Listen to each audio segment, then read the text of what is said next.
starting to feel really cold, everything's going dark, no hope, all the coffee is gone on a Monday morning, this might be a case of Dementors. And only one thing can drive Dementors away. Although, you might need to just go to your nearest Starbucks for the coffee.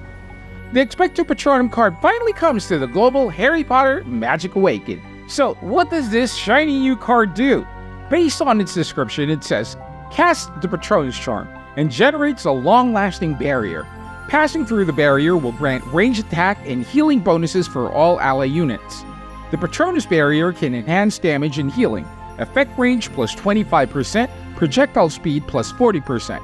Opponents hit by the enhanced spells for the first time will receive additional damage, increasing as the level of your Expecto Patronum card does. Patronus bonuses are stackable, but their effects will further be reduced as their numbers increase. Dark spells will not receive the bonus. So, how does this actually work? You throw out a Patronus barrier in a cone in front of your character. Any spells or attacks that pass through it get supercharged.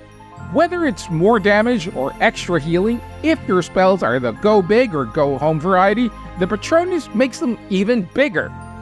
However, the trick is that spells have to actually go through the Patronus, so no bonus for spells like Thunderstorm, which just come from the sky and hits opponents.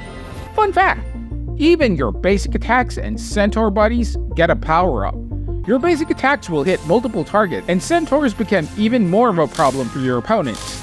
Just don't expect Patronus to act as a shield. It won't block incoming attacks or keep creatures out. Since Expecto Patronum buffs both damage and healing, there are quite a few echoes that pair nicely with it. Take Hermione Granger for example. Her spell-heavy playstyle is perfect fit for this card. Dumbledore always a total show-off with this, letting you cast strong spells to go through the Patronus for just 2 MP, and of course, Harry himself fits right in with this card.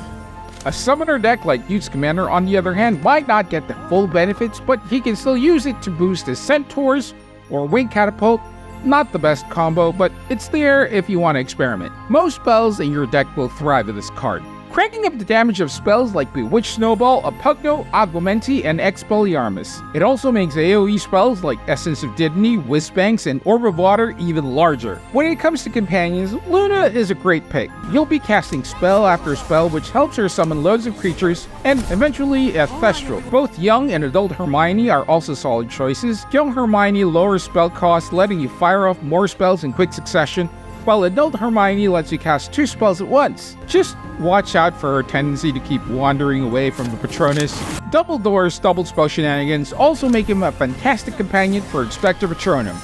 When you use the Expecto Patronum card, you want to make sure that you've got enough MP stored up. Since it only lasts a short time, you want to cast as many spells as possible while the Patronus is up. Pro tip, don't cast it too early. Since the Patronus charm stays in one spot, you can't just move it around with Portkey or Sidelong Apparition. Wait until your opponent throws something your way so you don't end up having to awkwardly step out of your Patronus area. The Expecto Patronum card is one of the cards that I have long been waiting for.